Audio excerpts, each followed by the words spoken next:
ese hari app zaguha Bitcoin, Dogecoin cyangwa Tron ukabibona instantly? Uyu munsi ndakwereka ibanga rya wallet ikoreshwa n'abantu benshi ku isi yitwa faucetpay.io. irihuta, irizewe kandi ikorana n'ibikoresho byose dukoresha hano kuri Mining Masterclass. Reka nkwereke uko wayikoresha nawe ukabona kiributa ako kanya. Faucetpay ni wallet yihariye ya micropayment, ushobora kwakira amafaranga make avuye kuri app. Ibyiza byayo ni uko wakira crypto instantly, kohereza ku yindi wallet nka Binance cyangwa Trust wallet, kwemererwa nta verification igoye, ibiciro byayo nabyo biri hasi cyane. Ngiye kubereka rero uko wiyandikisha intambwe ku yindi.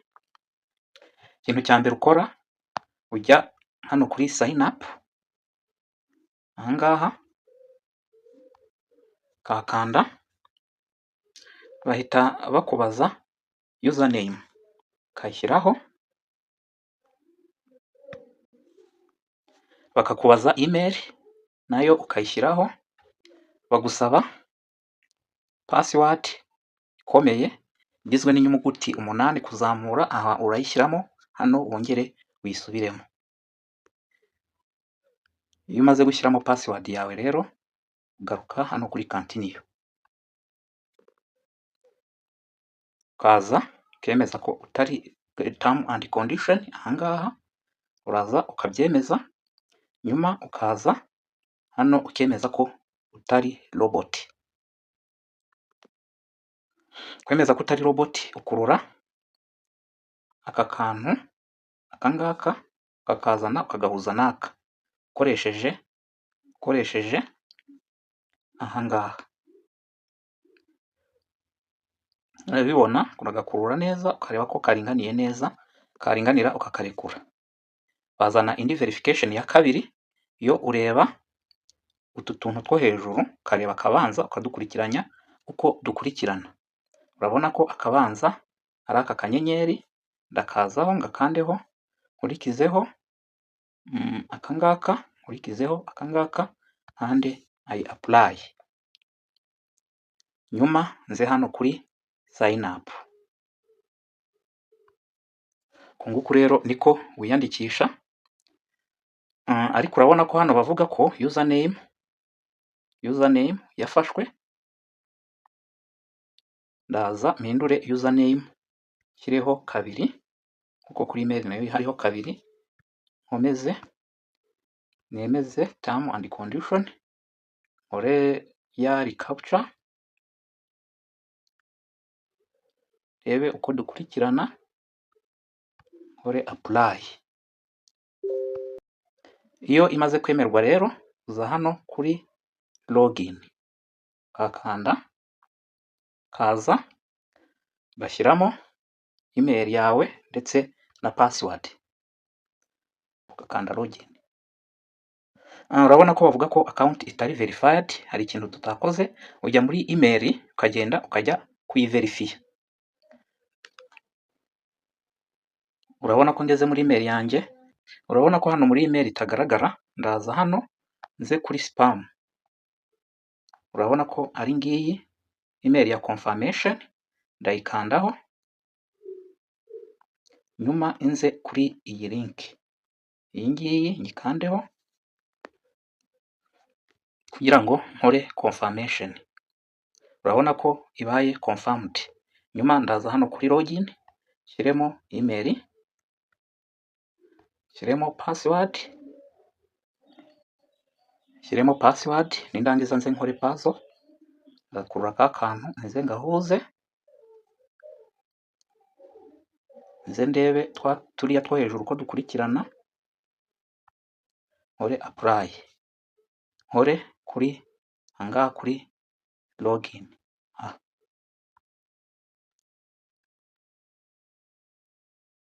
Ahangaha barambwira ko banyoherereje imibare 6 kuri email. Ndasubira kuri email, nze ndebe iyo mibare banyoherereje. Ujya muri email ukareba imibare 6 bakoherereje, dore ngiyi, ukakandaho ukarekeraho, ugakora copy, ubundi ugasubira inyuma ukaza hano ugapesitingamo ya mibare ukajya kuri verify. Urabona ko bibaye successful, ni ukuvuga ko ubu wallet yanjye maze kuyifungura neza. Uhita ugera aha kuri overview, urabona ko nta kintu na kimwe ndabonaho. Ubu noneho rero ngiye kukwereka uko wakwakira amafaranga kuva ku rubuga rwa Faucet kugera kuri iyi Faucet Pay. Ubu nibyo ngiye kubereka. Uza hano aha ukahakanda, kaza kuri wallet ahangaha ukayikandaho. Nyuma aha ubona coin nyinshi, uraza ugahitamo iyo ushaka. Urabona ko ari nyinshi. Ngewe nshaka kubikuza mbikurije kuri iyi pepe. Kuri iyi pepe uza ku tudomo dutatu kadukandaho, kaza hano kuri deposit. Aha kakanda. Uretse ko hari website zimwe zikubaza kubikuza ukoresheje email, ukoresheje kuri Faucet Pay. Nyuma rero uraza hano kwaka kantu kandeho kugira ngo ukopeye iyi address. Nyuma ujya ku rubuga ushaka kubikurizaho. Uza kuri website ushaka kubikurizaho, kaza hano ugashyiraho address. Aha ugashyiramo amount yizo ukeneye kubikuza, kaza ugahitamo coin ushaka kubikuza. Urabona ko nahisemo pepe kuri Faucet Pay. Nyuma ukaza ugakora puzzle. Urabona bambwiye up down image, ni image iterekeye aho yagakwiye kwerekera, ni iyi ndayihitamo. Nyuma ukaza hano kuri withdraw ukakandaho. Urabona ko bambwiye ko mu masaha 48 coin ziraba zingezeho. Urabona ko payment twakoze kuri Faucet yahageze. Urabona ko hano hariho $0.3 yabaye deposited uyu munsi. Noneho murabizi ko twabikuje pepe. Reka turebe ko pepe zahageze. Uramanuka, urabona ko pepe zahageze, murabizibona. Noneho kureba aho yaturutse urazamura, urabona ko yaturutse kuri Faucet. Uko niko ureba amafaranga ufiteho ndetse naho yaturutse. Kuri iyi Faucet rero ushobora no gukoreraho amafaranga. Uza hano kaza kuri earn,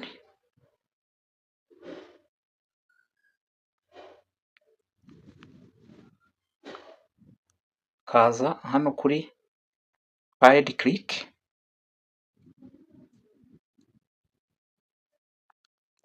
ukajya ukareba aya matangazo bakakwishyura utu USDT ubona.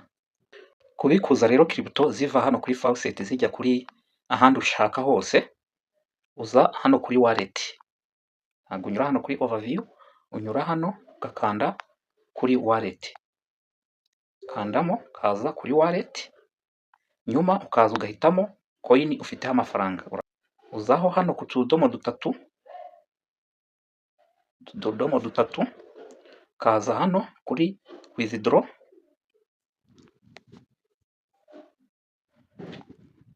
Nyuma ukajya aho ushaka yuko zijya. Nshaka yuko zijya kuri Binance. Kubikoza rero kuri Binance, uza hano kuri asset ugakandaho, kaza hano kuri add fund,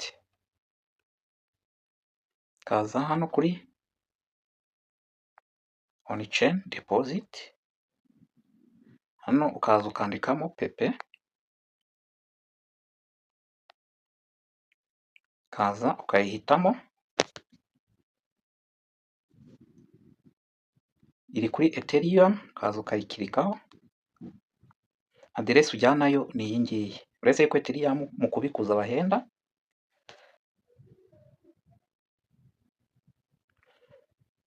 Ya link uzanye uraza ukayipestinga ahangaha.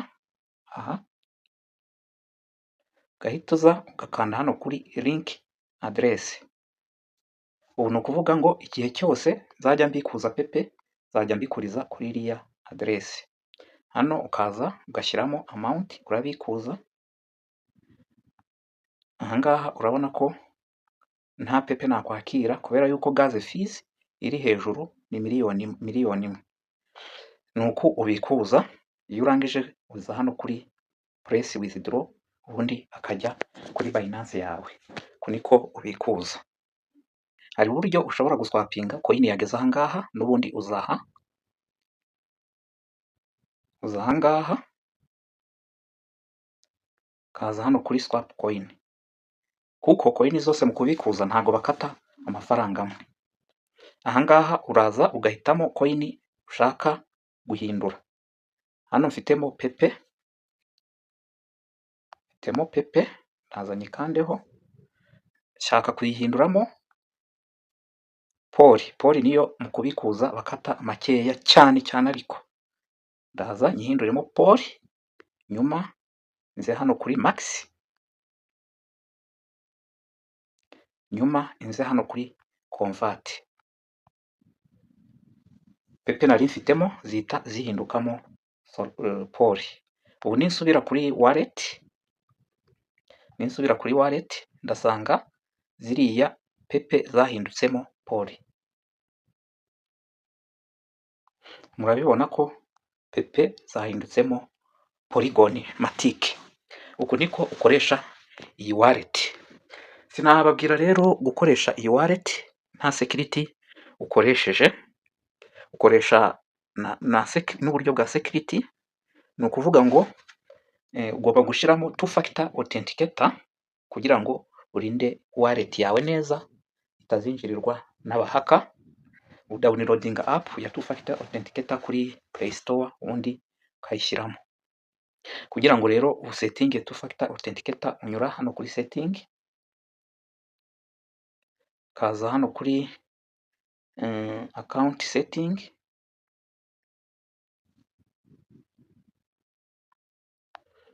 ugafata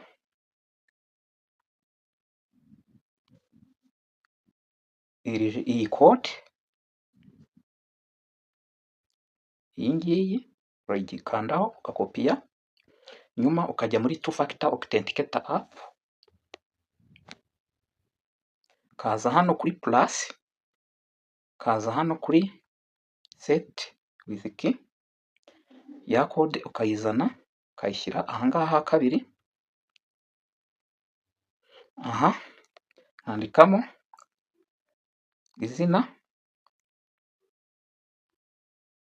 kugira ngo ujye umenya iyo ariyo, ubundi ugakanda hano kuri add. Ni ukuvuga ngo ubu two factor yagezeho. Nyuma ndaza tegereza amasegonda, imara amasegonda makeya, nkandeho njye muri ya Faucet Pay, iriya code inze nyishyira aha, nyuma inze nkore enable two factor authenticator. Uko niko ukoresha two factor authenticator. Iki gihe rero mu kwinjira muri Faucet Pay yawe bazajya bagusaba iriya two factor authenticator kugira ngo ubashe kwinjiramo. Bagusaba email, password, ukakohereza na code kuri email, ndetse ugashyiramo n'iyi two factor authenticator kugira ngo umutekano wa wallet yawe ube wizewe. Niba ushaka wallet yihuta kandi yizewe kwakira crypto, tangira na Faucet Pay. Link iri muri description ya video ndetse no muri comment ya mbere. Ntuzibagirwe gukanda like, subscribe no gusangiza abandi iyi video. Tuzajya tubagezaho tutorial nk'izi buri cyumweru hano kuri Mining Masterclass.